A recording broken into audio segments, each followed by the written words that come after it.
adhasya urdhvam prasritas tasya shakha guna pravriddha vishaya pravalaha adhasya mulani anusantatani karma anubandhini manushya loke.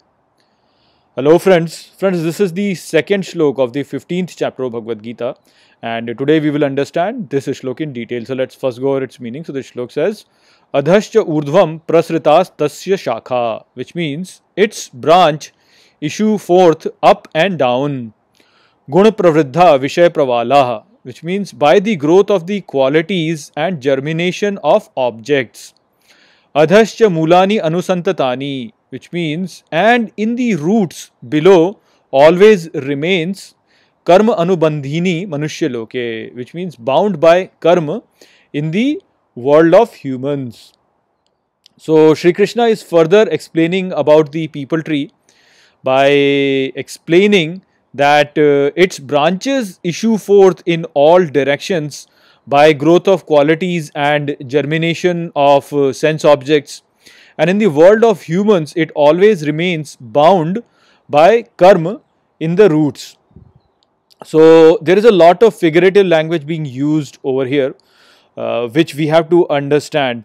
So we have already understood in the previous shloka that the people tree is actually the tree of creation, and we discussed over there that the materialistic people, they think that the universe exists by itself independently and is only that which we observe, and they also think that the consciousness that arises in the brain of the beings, and that's how basically by the circuits in the brain we are able to perceive this universe. So if you were to look at the statement of Shri Krishna over here from that point of view, which is the materialistic point of view, then this statement will not really make much sense to you. In order to understand this shloka, we have to first understand that this universe exists in consciousness and not that the consciousness exists in this world. If you were to understand that, then what Shri Krishna is saying over here will start to make sense.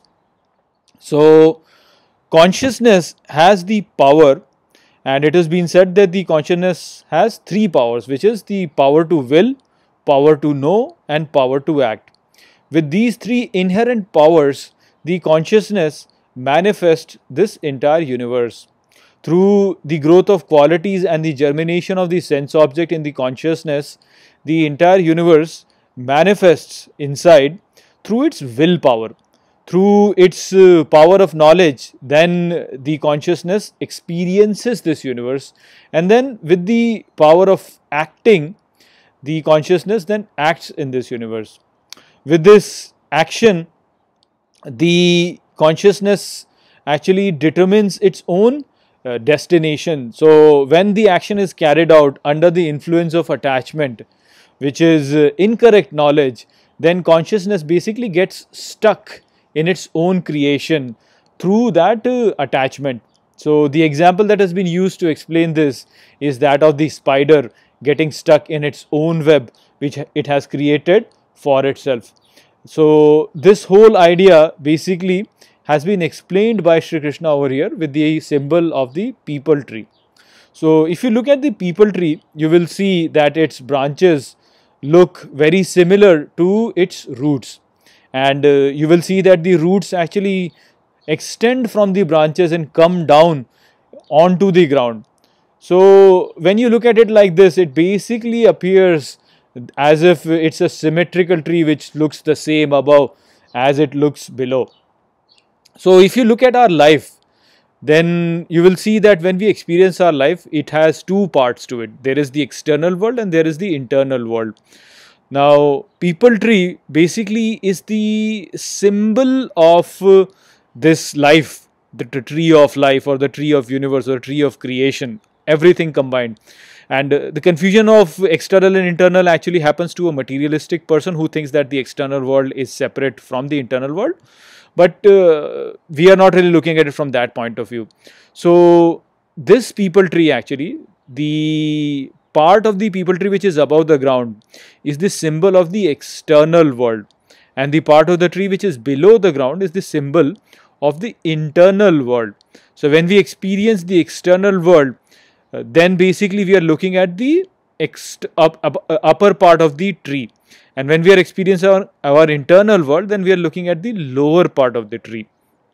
So people who think that we act only outside, when everybody sees us, then basically they are basically putting focus on the upper portion of the tree. That is basically just the part of our experience. We are actually acting inside us also.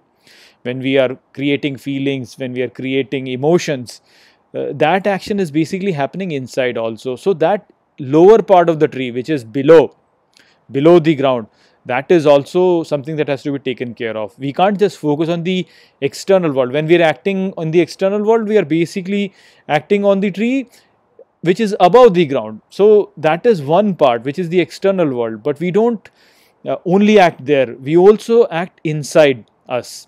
That is the below the ground part. So this is the thing that you have to understand in this shlok. So basically the tree is just one. So in reality there is no difference between our external world and our internal world. It's just one and the same, which is consciousness, which we are. So the tree is just one. This world is manifesting in consciousness. So this tree of life is manifesting in consciousness. And it has its external part also, and it has its internal part also. Whatever we think inside, that is what manifests outside for us. So action is not just what you do physically outside. Action is actually the feeling which is inside you. It is that feeling with which you act, and it is this feeling which is important. Whatever feeling you harbor inside yourself, that is what will start to manifest outside, and then you will act. So those actions which are basically manifesting through your feelings inside you, those are really the actions, and those are the actions which bind us. So we have to understand it very clearly that the actions happen not when we are acting on the outside world. Actions happen when we harbor a feeling inside us. And it is this feeling inside us which is the true action, and that is what determines our fruit of action. And that is what binds us to this world, because we have to reap the fruit of that action. Therefore, understand that what is happening above the ground is not really that important. What is happening below the ground is more important. And that is why Shri Krishna is saying that it remains bound in the ground, in the roots, by the actions, by the karmas.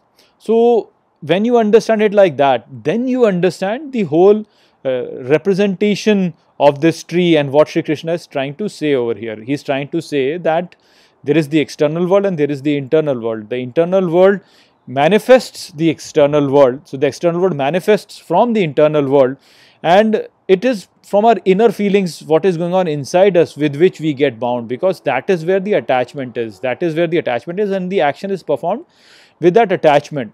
So when an action is performed with that attachment, that is what binds us to this creation in this world.